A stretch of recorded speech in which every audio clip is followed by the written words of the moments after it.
젊은 세대들에서 사용하는 단어들 여러분 잘 아세요? 잘 모르시죠, 그죠?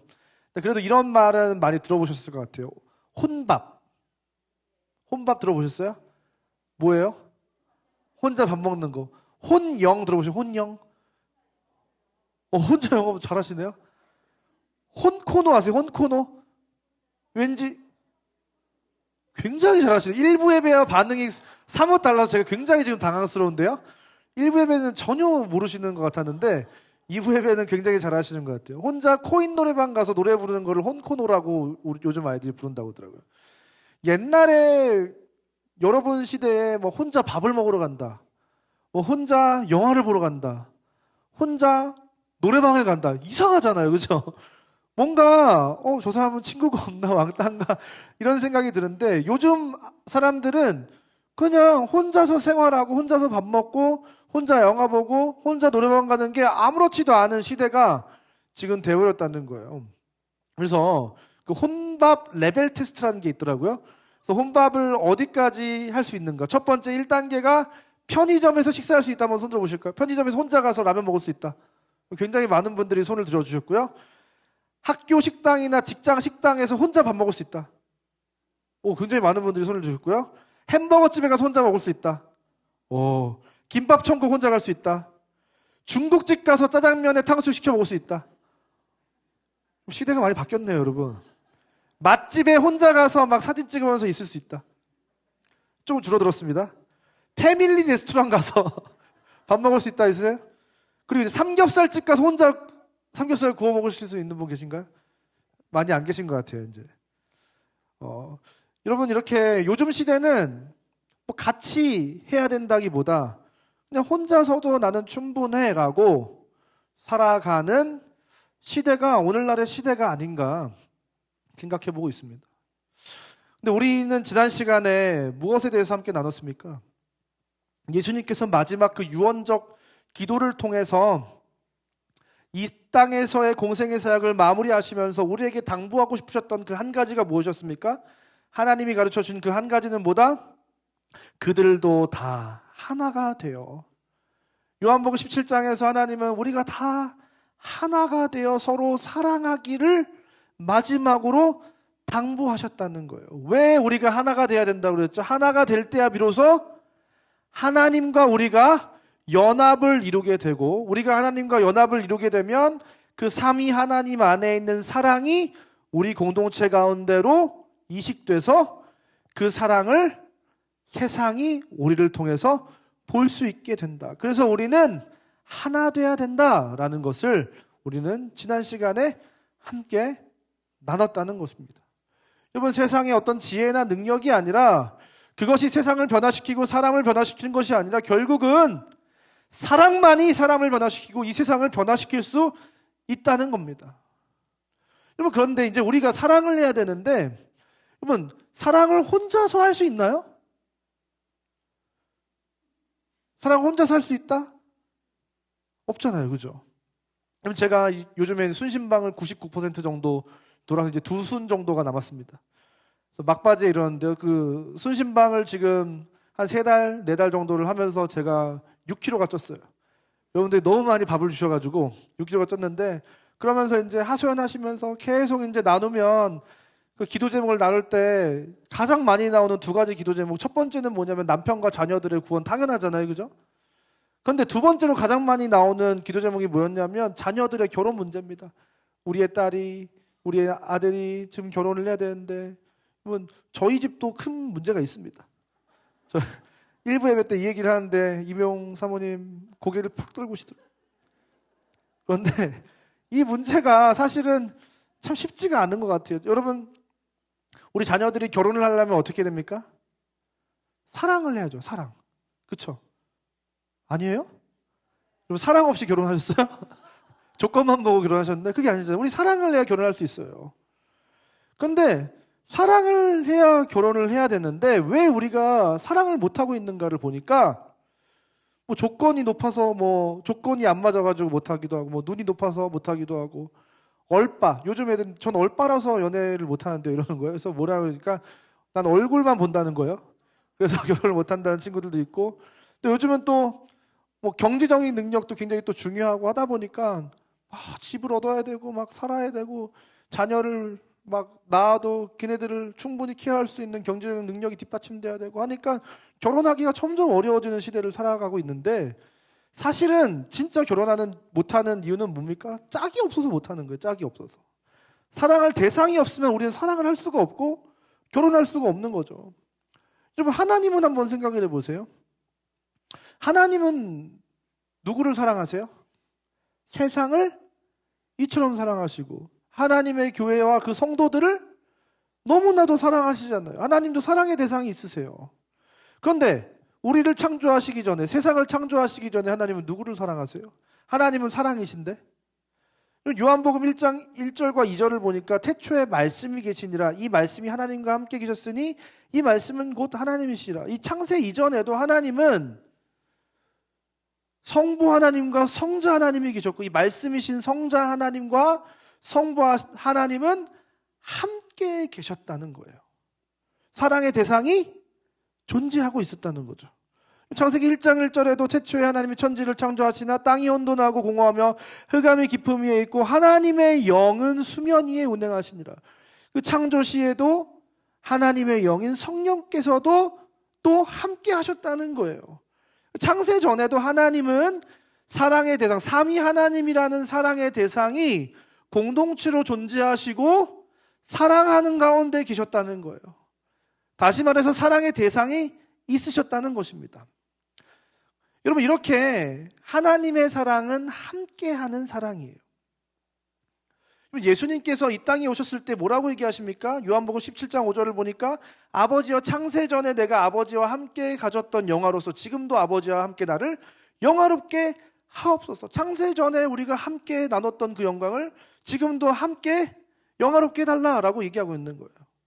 그래서 요한복음 8장 29절을 보니까 이렇게 말씀하고 있어요. 나를 보내신 이가 나와 함께 하시는도다. 이 삼위 하나님은 떨어져 있는 것 같지만 그들은 영원하고 완전한 연합 속에서 예수님이 이 땅에 계실 동안에도 함께 계셨고 완전한 연합을 이루고 계셨다는 겁니다. 그래서 뭐라고 하는 거예요? 나는 항상 그가 기뻐하는 일을 행함으로 나를 혼자 두지 아니하셨느니라. 사랑은 뭐예요? 같이 있고 싶은 거예요. 함께 하고 싶은 거예요. 그 사람을 절대로 혼자 두고 싶지 않은 마음, 그 마음이 사랑의 본질이라는 거예요. 예수님이 이 땅에 계셨을 때도 하나님은 예수님과 떨어지기 싫었던 거예요. 예수님과 함께 하셨던 거죠. 여러분, 그런데 예수님이 이 땅에 오셔서 자기의 이름을 뭐라고 성경이 표현하고 있습니까? 그의 이름은 임마누엘이라. 여러분, 임마누엘의 이름이 뜻이 무엇입니까? 이를 번역한 즉 하나님이 우리와 함께 계시다. 그 말은 뭐예요? 하나님이 우리를 사랑의 대상으로 여기시고 그 사랑을 함께 나누길 원하신다는 것이에요. 그러면서 예수님이 마지막에는 하늘로 다시 떠나실 때는 우리에게 또 다시 뭐라고 말씀하시는 거예요? 볼지어다 내가 세상 끝날까지 너희와 항상 함께 있으리라. 여러분, 그렇다면 이 함께 한다는 것은 어떤 의미를 가지고 있는 것일까요? 오늘 본문 1절과 2절 말씀을 다시 보면 태초에 말씀이 계셨는데 이 말씀이 하나님과 함께 계셨으니 이 말씀은 곧 하나님이시라. 그가 태초에 하나님과 함께 계셨고 성부와 성자 하나님이 함께 계셨다고 성경은 표현하고 있는데요. 예전에도 제가 한번 설명을 드렸는데 여기서 함께라고 하는 헬라어 프로스라고 하는 전치사는 서로가 서로를 향해 마주보고 있었다는 것을 의미하고 있어요. 혹시 부부가 같이 오신 분들 한번 마주보고 보실까요? 2초를 못 버티시네요. 여러분, 우리가 사랑을 하면 어떻게 하는 거예요? 눈에서 뭐가 떨어진다 그래요? 꿀이 떨어진다고 하잖아요. 막 그 요즘 전철 같은데 가끔 저도 거의 안 타지만 타보면 젊은 애들이 요즘 거침이 없어요. 얼마나 서로 그렇게 뜨겁게 사랑하는지 모르겠는데, 그래서 이 함께 한다는 것은 서로가 마주보는 것이고 이 마주본다는 것은 서로가 정말로 격렬히 사랑하는 상태에 있다는 것을 말해주는 거예요. 여러분, 우리 인간들의 모습으로 한번 표현을 해볼게요. 너무 사랑하는 신혼부부가 있습니다. 근데 신혼부부가 되면 어떻게 해요? 꼭 3인용 소파를 이들이 삽니다. 그러면 3칸으로 나눠져 있잖아요. 그런데 꼭 3칸에 앉아요? 아니면 한 칸에 앉아요? 한 칸에 부둥켜 앉고 포개가지고 앉은 다음에 TV를 틀어놨는데 앞에 있는 여성은 뒤를 쳐다보고 남자는 아내를 쳐다보면서 그 사랑의 눈빛이 서로 끊어지지 않는 그 사랑을 이들이 하고 있다. 그게 바로 사랑이라는 거예요. 그래서 실제로 성경에서도 이 요한이 예수님과 자기의 관계를 묘사할 때 이렇게 이야기를 하는 겁니다. 요한복음 13장 23절을 보니까 예수의 제자 중 하나 곧 그가 사랑하시는 자가 예수의 품에 의지하여 누웠는지라. 예수님의 그 발치에서 가까이에서 예수님과 함께하고 싶은 마음, 정말로 떨어지고 싶지 않은 그 마음, 그게 바로 사랑이라는 거예요. 이렇게 삼위 하나님은 함께 계셨고 서로를 향하여 계셨고 서로를 마주보고 계셨다는 거예요. 그것을 이제 신학적인 용어로 페리코레시스라고 우리가 이야기를 합니다. 그러니까 둘레를 뱅뱅 돌다라는 뜻을 가지고 있는데 우리 강강수월래 할 때 손을 잡고 여러 명의 사람들이 계속 돌고 있잖아요. 그러니까 각각의 개체가 지금 손을 잡고 하나의 어떤 행위를 하고 있다는 것을 지금 우리는 삼위 하나님을 이해하는 한 가지 방법으로 이해를 하는 거예요. 삼위 하나님이 각각의 본질이시지만 그들이 완전한 연합을 이루어서 어떤 한 가지를 함께 이루어가고 계시다는 거죠. 근데 그 하나님의 페리코레시스를 또한 신학자들은 뭐라고 이야기하냐면 상호 침투, 상호 내재라고 이야기를 한다는 거예요. 서로가 서로의 영역을 침범하여 있다는 거예요. 각각의 개체가 분리되어 있는 게 아니라 완전한 연합을 이뤄서 그 안에 내 안에 서로가 들어와 있는 상태가 삼위 하나님의 연합이라고 이야기를 하는 겁니다. 그래서 요한복음 10장에서도 아버지께서 내 안에 계시고 내가 아버지 안에 있음을 깨달아 알리라. 14장에서도 내가 아버지 안에 거하고 아버지께서 내 안에 계심을 믿으라. 20절에서도 그날에는 내가 아버지 안에 너희가 내 안에 내가 너희 안에 있는 것을 너희가 알리라. 여러분, 이 사랑이라는 것은 서로를 마주보고 서로의 삶과 서로의 전 인격 가운데 서로가 서로를 침투하고 있는 상태, 침범하고 있는 상태가 바로 이 사랑이라는 거예요. 그러면 어떤 문제가 생기는 거예요? 여러분, 일반적인 요즘 현대인들은 어떻게 합니까? 딱 선을 긋고 넘어오지 마. 너랑 나랑 평안하려면, 싸우지 않으려면 이 선만 넘어오지 않으면 돼. 그러니까 여기 넘어오지 마 하고 딱 선을 긋고 안전한 거리를 유지한 채 관계를 맺는 게 오늘날의 현대인들의 삶입니다. 그러니까 그러면 우리는 절대 싸울 일이 없어, 이거예요. 근데 반대로 뭐예요? 서로 침투하고 있으면 어떻게 된다는 거예요? 싸울 일도 많아지고 상처받을 일도 많아진다는 거예요. 뭐 이런 말이 있잖아요. 더 많이 사랑하는 사람이 약자다. 그냥 더 많이 사랑하는 사람은 그 사랑의 관계 속에서 더 애끓고 마음 아프고 막 그런 거예요. 여러분, 이렇게 사랑이라는 것의 본질은 상호 침투하는 것이고 침투하다 보면 어쩔 수 없이 서로에게 상처를 줄 수밖에 없다는 거예요. 마치 고슴도치들이 살아가는데 집이 좁으니까 계속 부딪히면서 서로를 찌르는 상태가 어쩌면 저와 여러분이 살아가는 인간과 인간 간의 관계, 교회 안에서의 성도와 성도와의 관계일지도 모른다는 것입니다. 여러분, 집에서 여러분들 정말 사랑해서 결혼하셨잖아요, 그죠? 왜 대답이 없으세요? 정말 사랑해서 결혼했습니다. 근데 같이 살다 보면 어떻게 되는 거예요? 그냥 연애하고 그냥 각기 집으로 들어갔을 때는 몰랐는데 어떤 거예요? 못 볼 거, 볼 거, 못 볼 걸 다 보고 꼴 보기가 싫어지고. 여러분, 살아보니까 원래 이런 사람인 줄 아셨어요? 아니죠. 저도 마찬가지입니다. 이런 사람인 줄 알았더라면 여기까지 하도록 하겠습니다. 여러분, 사람마다 다 약점이 있고, 여러분 그러잖아요. 장점이라고 생각했던 게 제일 나중에 꼴 보기 싫어진다면서요? 사람마다 다 부족한 게 있고 좋은 것도 나쁜 것처럼 보이고, 그게 사람과의 관계인데 부모도 마찬가지야. 부모가 자식을 사랑하니까, 더 많이 사랑하니까 맨날 마음 졸이고 가슴 아프고 언제 들어오나, 무슨 일이 있는 건 아닌가, 왜 연락이 안 되나. 그게 이제 부모의 마음인 거예요, 사실. 하나님은 어떠세요? 구약의 이스라엘 백성들을 향해서 이스라엘 백성들이 끊임없이 패역하고 죄를 짓고 하나님을 떠나고 우상을 섬기는 그 가운데 하나님은 무한한 사랑으로 우리를 사랑하시니까 더 큰 상처와 아픔 가운데 놓여져 계신 거예요. 여러분, 사랑은 상호 침투하는 것이기 때문에 상처를 줄 수밖에 없다는 거예요. 특별히 인간과 인간 사이의 사랑은, 하나님과의 우리와의 사랑은 하나님이 무한하게 오래 참으시지만 우리는 어떤 거예요? 참아요, 못 참아요? 못 참잖아요. 그러니까 불꽃이 이르고 굉장히 치열하게 사랑을 하는 것이 어쩌면 우리 인간의 모습이고, 그것은 인간이 하는 사랑의 필연적인 너무나도 당연한 결과라는 것입니다. 근데 교회도 마찬가지잖아요. 사실 우리가 피 한 방울 섞였습니까?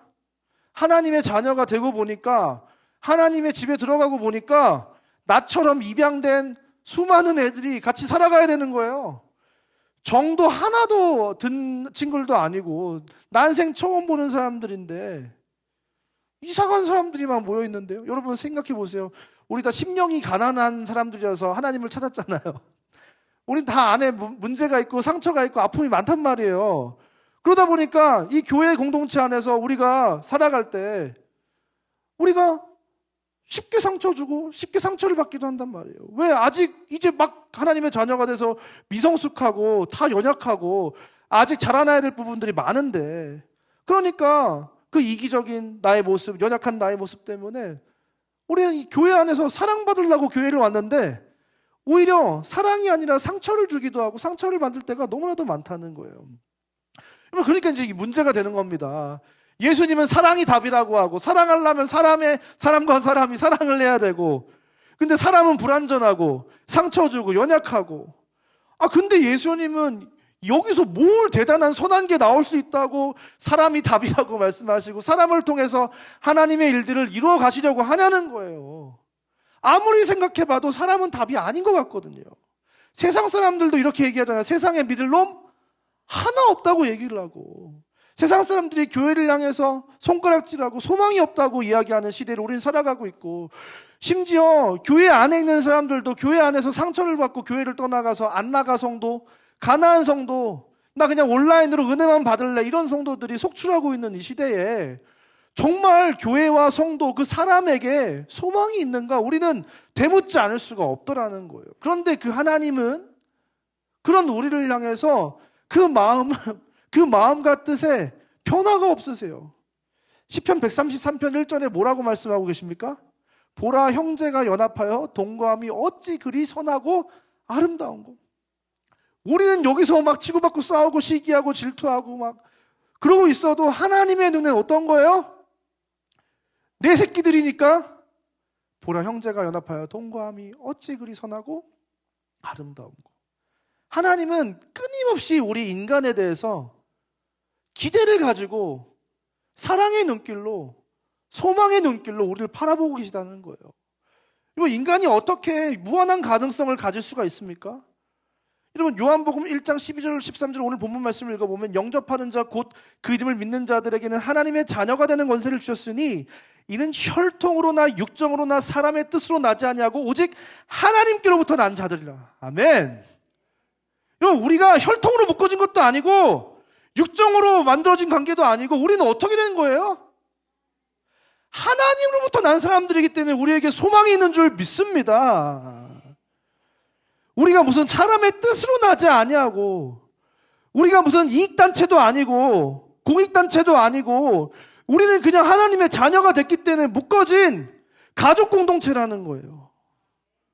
그런데 그 아버지가 하나님이니까 우리에게는 여전히 소망이 있다는 겁니다. 여러분, 지난주에 말씀드렸던 이 요한복음 17장 21절의 말씀이 어떤 거예요? 아버지여, 아버지께서 내 안에 내가 아버지 안에 있는 것 같이 그들도 다 하나가 되어 우리 안에 있게 하사. 우리가 하나 되어 이제 하나님 안에 거하게 된다는 것은 우리가 생각보다 엄청난 존재가 되었다는 거예요. 하나님 안에 있게 된다는 건 뭐예요? 삼위 하나님의 그 사랑의 신비한 완전한 연합 속으로 우리가 들어갔다는 거예요. 우리가 하나님의 자녀로 입양되었다는 것은 우리가 그 삼위 하나님의 신비한 연합 속으로 들어가서 그 사랑의 무한한 사랑을 누리고 무한한 영광과 능력과 지혜를 하나님으로부터 받을 수 있다는 거예요. 그래서 지난 시간에도 우리가 이 땅에 존재하는 이유가 능력이 필요하지 않고 우리가 이 땅에 존재하는 이유는 우리가 하늘과 연결되어 있으니까 우리는 그 하늘의 모든 것을 이 땅에 펼쳐낼 수 있는 존재로서 이 땅에 존재한다고 했잖아요. 그러니까 우리가 이제 삼위 하나님 연합 안으로 들어가서 우리는 그 놀라운 하나님의 사랑과 능력과 영광과 지혜를 세상에 보낼 수 있는 존재가 되어버린 거예요. 우리 안에 있었던 원래 하나님이 처음 만드셨던 하나님의 형상이라고 하는 하나님을 닮은 어떠한 속성들, 그리고 그 하나님의 어떠하심을 이 세상에 보일 수 있었던 그 기능들이 우리의 죄와 타락으로 인해서 멈춰져 있고 고장나 있고 작동이 안 돼 있었는데, 이제 우리가 다시금 하나님께로 속하는 과정을 통해서 우리는 무한히 그 하나님의 영광과 하나님의 얼굴과 하나님의 형상을 이 세상 가운데 보여줄 수 있는 놀라운 존재로 이제 거듭났다는 거예요. 오직 하나님께로부터 다시 거듭난 자들이라는 사실입니다. 여러분, 그 회복된 교회와 성도들에게 엄청난 능력이 그 초대교회 가운데 나타났습니까? 안 나타났습니까? 사도행전 24장 2장 44절을 보니까 믿는 사람이 다 어떻게 했다고요? 함께 있어. 삼위 하나님이 함께 계신 것처럼 그들은 함께 사랑의 공동체로 존재하고 있었다는 거예요. 그래서 모든 물건을 서로 통용했다는 건 뭐예요? 진짜 가족이었다는 거예요. 이거 정치적인 문제가 아니에요.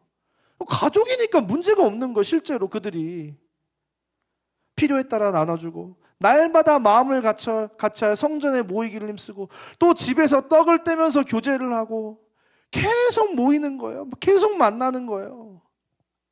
계속 함께하고 싶은 거예요. 그러면서 모여서 하나님을 찬미하며 온 백성에게 칭송을 받아서 어떻게 했다고요? 하나님께서 날마다 구원받는 수를 더하게 하시니라. 그 안에 생명의 역사들이 나타나는 거예요. 사랑 안에서.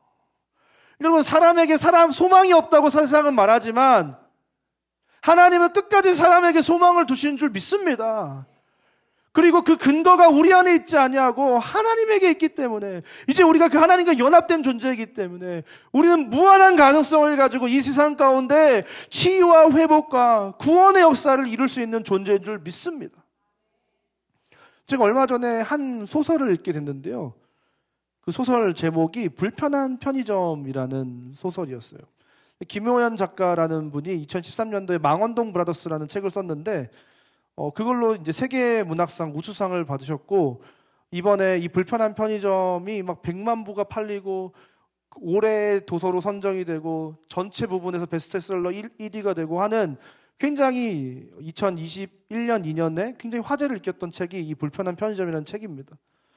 근데 이 책의 내용이 무엇이냐면, 서울역에서 노숙자 생활을 하고 있는 독고라는 사람이 등장을 하는데요, 노숙자 생활하면서 술을 너무 많이 먹어가지고 알코올성 치매에 걸려서 기억을 못해요. 자기가 원래 누구였는지, 이름이 뭔지 아예 기억을 못하면서 살아가고 있는 거예요. 그런데 노숙자 생활하면서 알게 된 어떤 형님의 이름, 독고라는 이름을 그냥 빌려다가 자기도 그냥 독고라고 하고 살아가요. 여러분, 노숙자라는 인생이 어떤 인생이에요? 실패하고 세상에서 굉장히 뭔가 막다른 골목, 정말 인생이 더 이상 소망이 없는 사람들처럼 여겨지는 것이 노숙자 아닙니까? 그런데 이 노숙자였던 이 독구가 어느 날 지가 잃어버린 한 여사님의 지갑을 찾아주게 돼요. 근데 그 지갑 주인이 누구였냐면 이 엄영숙 여사님이신데, 원래는 교사였다가 은퇴를 하셔가지고 편의점을 운영하고 계신, 퇴직금을 다 쏟아 부어가지고 편의점을 운영하고 계셨던 교회 권사님이에요. 이 엄영숙 여사님이. 근데 편의점을 하는데 장사가 잘 안 되는데 그냥 마음이, 내가 이거 편의점 그만두면 저 사람들 월급 못 주고 저 사람들 생계를 꾸려나갈 수 없으니까 편의점을 그냥 계속 하시는 거예요. 착한 마음으로. 그래서 이제 지갑을 이제 받으러 딱 만들어 갔는데 누군가요? 노숙자가 지갑을 찾아주는 거예요. 여러분, 사실 노숙자들은 어떻게 했을 가능성이 높아요? 지갑을 발견했으면 가져가가지고 돈만 빼가지고 버릴 가능성이 높은데, 노숙자가 지갑을 찾아주는데 더 황당한 건 뭐예요? 갑자기 주민등록증을 딱 꺼내더니 주민등록번호 얘기하라는 거예요. 너무 똑똑하잖아요. 이게 진짜 이 사람인지 아닌지를 확인하기 위해서 주민등록번호를 막 확인하는 겁니다. 그래서 이제 너무 감사해가지고 편의점에 데려다가 막 맛있는 거 도시락 막 먹여주면서 언제든지 와서 먹으라고 막 이렇게 호의를 베풀어 주는데, 너무 깍듯하게 인사하고 예의가 바른 거예요. 근데 마침 그때 편의점에 그 야간 알바가 그만두게 되는 상황이었거든요.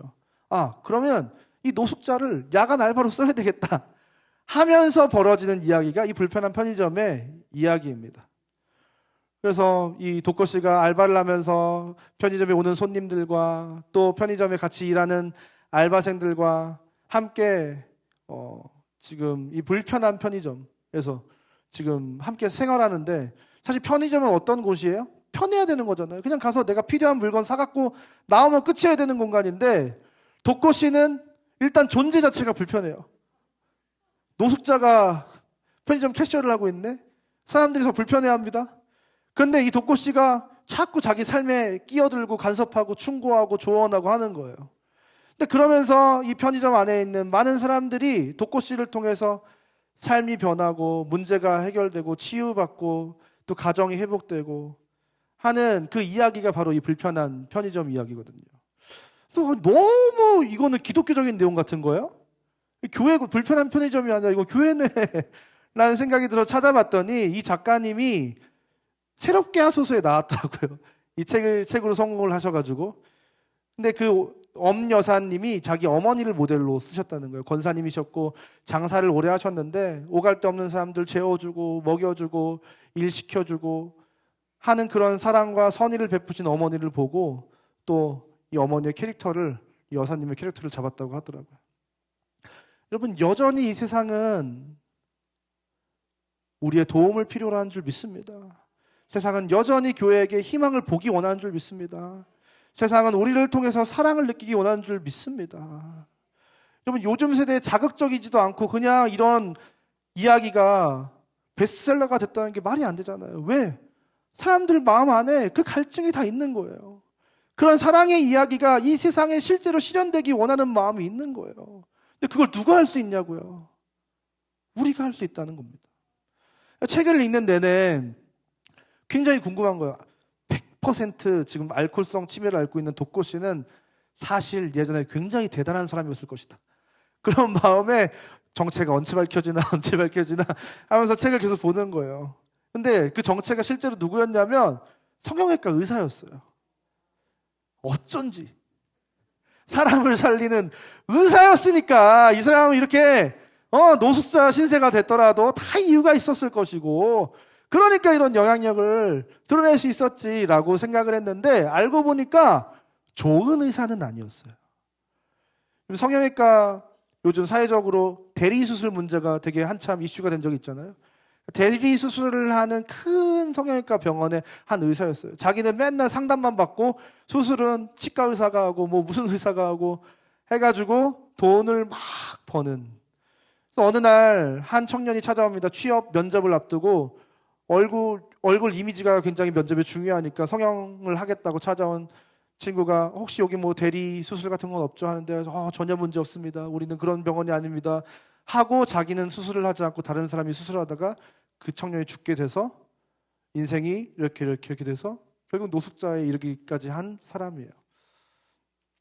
결말을 보고 사실 저는 굉장히 허무했거든요. 사실은 짠 이렇게 훌륭한 사람이었지 하고 끝날 줄 알았는데 그렇지 않았어요. 그래서 굉장히 혼란스럽다가 깨달은 두 가지가 있는데, 첫 번째는 무엇이냐면 사람이 상대적으로 큰 능력을 가졌든지 상대적으로 조금 적은 능력을 가졌든지 우리 모두는 다 죄인이라는 거예요. 그래서 내가 가진 은사와 능력이 어떤 타고난 성품이 아무리 뛰어나다고 해도 그 능력으로 우리는 사람을 죽일 수도 있는 존재라는 거예요. 그게 우리 인간의 모든 사람이 가지고 있는 죄성, 그것이 우리 모두에게 있다는 겁니다. 그런데 그럼에도 불구하고 우리 인간은 우리의 존재가 지금 어떤 존재이든지, 노숙자이든지 뭐 형편없는 인생, 시궁창과 같은 인생이든지 교도소를 갔다 왔든지 엄청 큰 잘못을 했든지 상관없이 하나님께서 그 인생 가운데 지금은 노숙자처럼 보이는 정말로 무가치한 인생처럼 보일지라도 하나님께서는 그 인생 가운데 무한한 가치와 잠재력과 달란트와 그 하나님의 형상을 숨겨놓으신 엄청난 잠재력을 가진 존재가 바로 우리 인간인 줄 믿습니다. 그래서 그 하나님의 놀라운 숨겨놓으신 그 비밀과 같은 보화 같은 것들이 우리 안에 있어서 우리 모두는 우리의 처지와 존재가 아무리 형편이 없고 초라할지라도 누군가에게 도움을 줄 수 있고 누군가를 살릴 수 있고 누군가를 회복시킬 수 있고 누군가에게 새로운 인생의 길을 열어줄 수 있는 엄청난 존재가 저와 여러분인 줄 믿습니다. 사랑하는 상국의 성도 여러분, 아무리 교회가 지옥 같고 성도가 연약하고 세상에 덕이 안 된다고 해도 하나님의 선택은 여전히 교회이고 성도들인 줄 믿습니다. 하나님은 저와 여러분을 통해서 우리 상국교회를 통해서 하나님의 그 사랑을 드러내기 원하신 줄 믿습니다. 오늘 시간 이 말씀을 기억하시면서 아무리 우리가 상대적으로 더 큰 능력을 가지고 있다고 하더라도 내가 뭐 더 나은 인격과 인품과 윤리적인 내가 사람이라고 할지라도 내가 어떠한 지위, 세상에서 어떤 지위를 가졌다고 할지라도 나도 죽어 마땅한 죄인임을 기억하시고 겸손한 마음으로 서로를 바라볼 수 있는 은혜가 저와 여러분 가운데 있기를 주님의 이름으로 축원드립니다. 더 나아가서 우리의 존재가 아무리 약하고 연약하고 자격미달이라고 할지라도 우리 안에 하나님께서 숨겨두신 각자의 특별하고 독특한 그 은혜와 잠재력이 있음을 기억하셔서 내게 있는 하나님의 형상과 주신 은사와 달란트로 서로를 섬기고 독려하고 응원하고 지지하는 가운데, 여러분 이 불편한 편의점 어떤 편의점이에요? 사실은 노숙자가 일하고 있고 계속 편의점에서 물건 사라는데 말 걸고 이런 편의점이잖아요. 여러분 어쩌면 저는 그런 생각이 드는 거예요. 교회가 편의점 같구나. 요즘 교회가 그냥 적당히 와서 은혜를 소비하고 있구나. 우리가 그냥 나 와서 좋은 말씀 듣고 기도해서 하나님께 응답받고 그거는 중요한데 그렇게 그냥 우리는 교회에서 신앙을 소비하고 있구나. 근데 교회는 편의점이 아니라 불편한 편의점인 줄 믿습니다. 여러분 우리 막 삶을 나눠보세요. 그러면 무슨 삶을 나눠? 집에 가서 손모임을 한번 해봅시다 하면 집에 오기 또 치워야 되고 귀찮잖아요. 그런데 사실은 사랑은 서로 침투할 때 비로소 그 능력이 나타난다는 거예요. 서로의 삶을 나누고 더 가까이 그 삶을 들여다보고 그 성도를 위해서 기도해주고 마음을 열어서 내 이야기를 해주고 그 안에 놀라운 생명의 역사가 있는 줄 믿습니다. 여러분 정말로 그렇게 우리가 편의점 같은 교회가 아니라 불편한 편의점 같은 교회가 되기를 주님으로 축원드립니다. 정말 자격 미달인 것 같은 사람도 이 안에서 활발하게 하나님의 역사를 이뤄가고 그런 사람들을 통해서 많은 사람들이 치유를 받고 누리게 되고 다 약하고 정말 막다른 돌목에 이른 것 같은 사람들이 서로를 치유해주는 공간, 그래서 서로 막 간섭하고 삶에 들어가서 선한 영향을 끼치는 교회, 그 불편한 편의점과 같은 교회, 그런 상국교회가 되시기를 주님으로 축원드립니다. 잠언 27장 17절 말씀을 마지막으로 읽고 말씀을 마치겠습니다. 시작.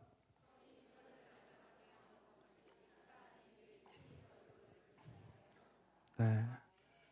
철이 철을 날카롭게 하는 것처럼 철이 철을 마주칠 때 어떻게 되는 거예요? 불꽃이 튀고 문제가 발생하는 건데 그게 아니라 서로가 서로에게 서로를 더 날카롭고 영롱하게 빛나게 하는 존재가 되어서 우리 서로의 얼굴을 더욱더 빛나게 하는, 서로를 세워주는, 서로에게 영광이 되는 그런 아름다운 교회, 우리 상국교회가 되시기를 주님의 이름으로 축원드립니다. 시간 다 같이 자리에 일어나셔서 함께 찬양하며 나가도록 하겠습니다.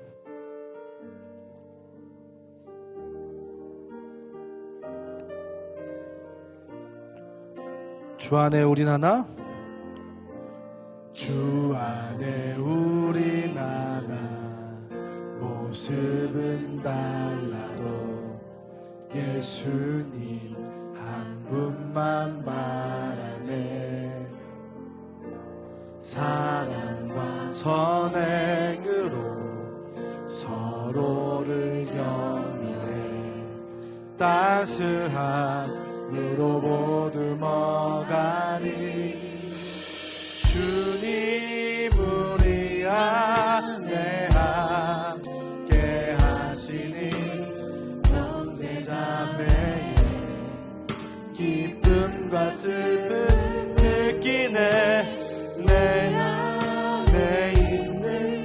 주님 모습 보내 그분 기뻐하시네.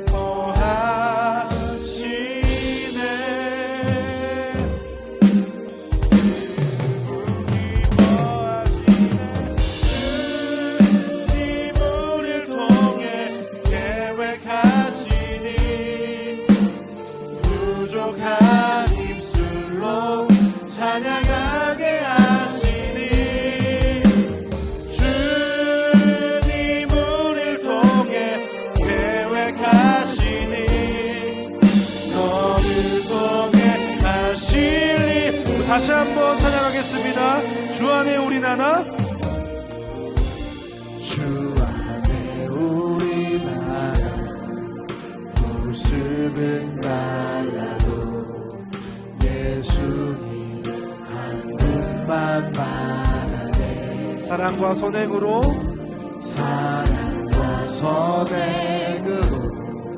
서로를 격려해 따스한 눈으로 넘어가리.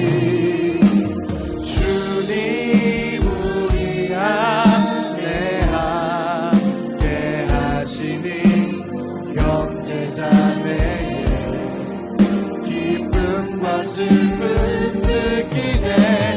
내 안에 있는 주님 모습 보내 그분 기뻐하시네.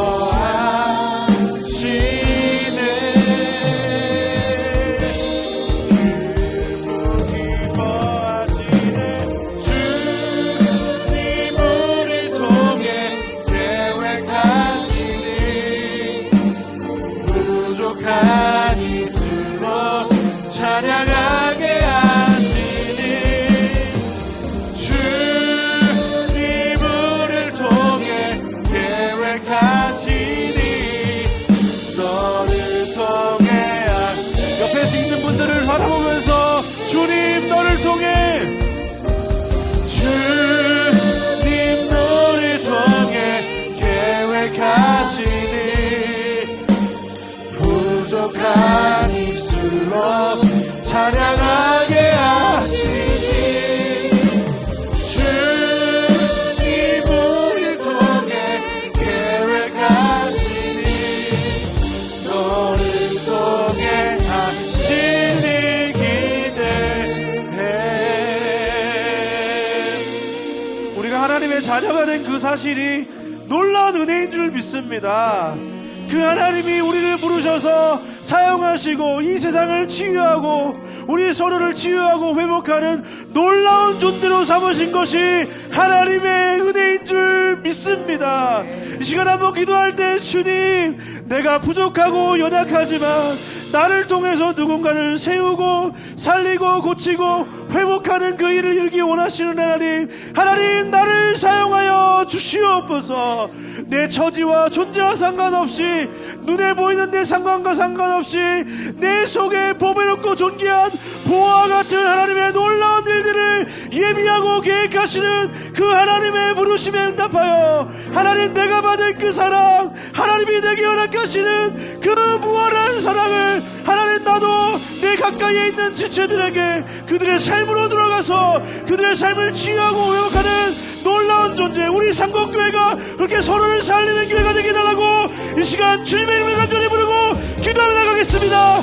주여, 오 살아계신 하나님 감사합니다. 하나님 우리를 이곳으로 불러주셔서 하나님 우리가 이곳에서 그 하나님의 사랑을 나누며 그 하나님의 자녀로 씌워져 가게 하시니 감사합니다. 하나님 우리 너무나도 부족하지만 우리 하나님의 자녀로 삼으시고 그 부족한 우리를 그 사랑을 나타내고 전하고 그 사랑의 전달자가 되어 살아가게 하시니 감사합니다. 하나님 우리 상공교회가 불편한 편의점이 되기 원합니다. 너무나도 은혜를, 신앙을, 종교를 소비하고 내 마음에 위안을 얻고 돌아가는 이 시대의 교회의 모습을 보며 한탄하고 계신 하나님, 우리가 더욱더 서로의 삶으로 들어가고 우리의 삶을 내어놓고 오픈하고 나누는 가운데에 하나님 우리가 서로의 응원이 되어주고 지지가 되어주고 힘이 되어주고 또 서로를 위해서 기도하며 나아가는 가운데에 하나님, 우리가 정말로 하나님이 원하시는 그 놀라운 아름다운 공동체, 그 사랑이 흘러넘치는 공동체, 서로 침투하여 서로를 고치하는, 회복하는 그 놀라운 공동체, 우리 상업교회 될 수 있도록 하나님 역사하시고 인도하여 주시옵소서. 그래야서 하나님께서 우리를 통해서 이 세상 가운데 치유하고 회복되어야 될 많은 곳에 우리를 통하여 그 사랑을 넘어내게 되는 우리 상업교회 될 수 있도록 하나님 역사하시고 인도하여 주시옵소서. 사랑하는 하나님, 참 감사합니다. 서로 다른 우리를 하나로 묶어주시고 하나님의 자녀 삼으셔서 함께 하나님의 집에서 하나님의 사랑을 누리며 이 삶을 살아가게 하신 것 참 감사합니다.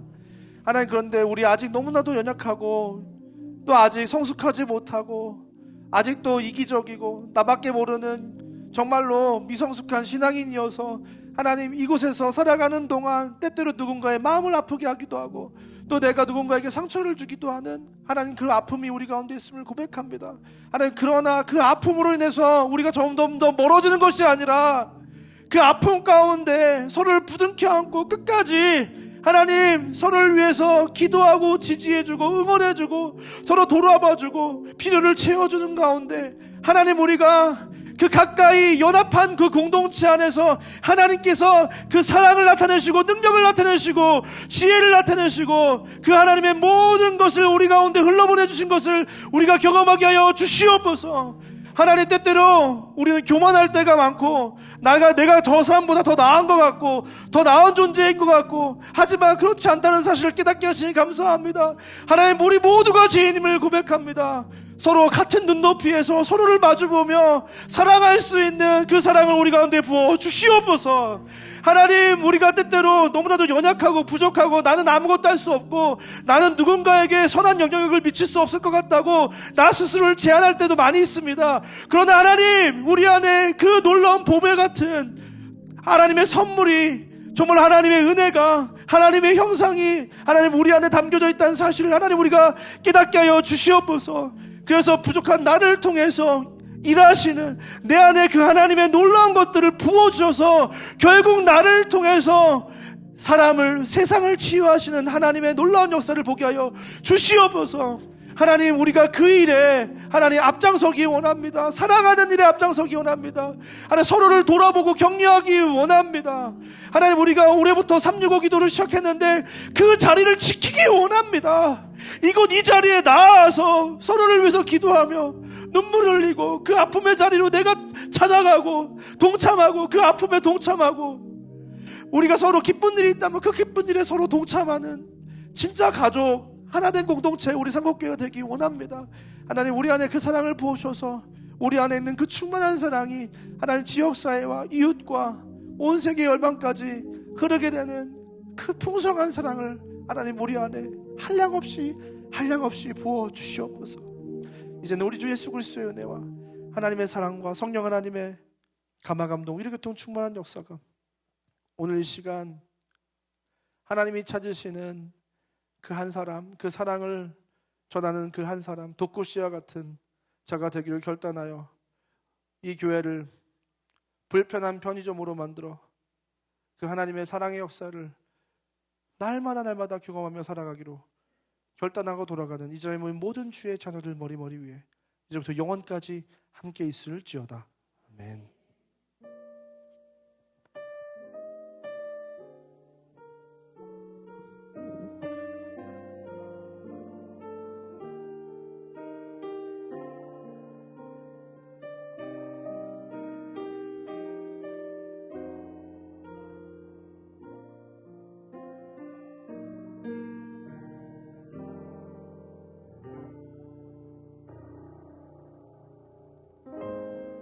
교회 소식입니다. 상곡교회에 새로 오신 분들을 환영합니다. 예배 후에 본당 앞 새가족 부스에서 교회 안내를 받으실 수 있습니다. 새가족 교육은 매주 주일 10시 10분 멍때림 지하에서 진행됩니다. 예배일기 8권과 9권이 출간되었습니다. 예배일기를 통해 날마다 하나님과 동행하여 예배의 참 기쁨과 능력을 누리며 살아가시기를 축복합니다. 키즈랜드 오픈 안내입니다.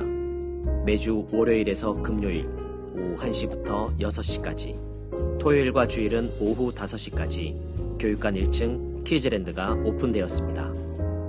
성도님들과 지역 주민 모두 이용이 가능하오니 많은 분들이 함께 이용해 주시기 바랍니다. 드라마팀 모집 안내입니다. 5월 7일 주일부터 5월 21일 주일까지 2주간 모집하오며 신청서는 필경대에 준비되어 있습니다. 작성하셔 행정사무실에 제출해 주시기 바랍니다. 장종택 목사의 추억소환 콘서트가 5월 12일 금요일 저녁 8시 30분 글로리아홀에서 진행됩니다. 남성 성도 족구대회가 5월 20일 토요일 오전 9시 비전센터 옥상 족구장에서 진행됩니다. 남성 성도 여러분들의 많은 관심과 참여 바랍니다. 주일 사역으로 장시간 주차하시는 사역자와 가까운 성도님은 가능한 대중교통을 이용해 주시고 교회 주차장은 장애인, 노약자, 새가족을 위해 양보해 주시면 감사하겠습니다. 이상으로 교회 소식을 마치겠습니다. 한 주간도 하나님의 은혜와 안정과 평강이 임하시기를 기도합니다.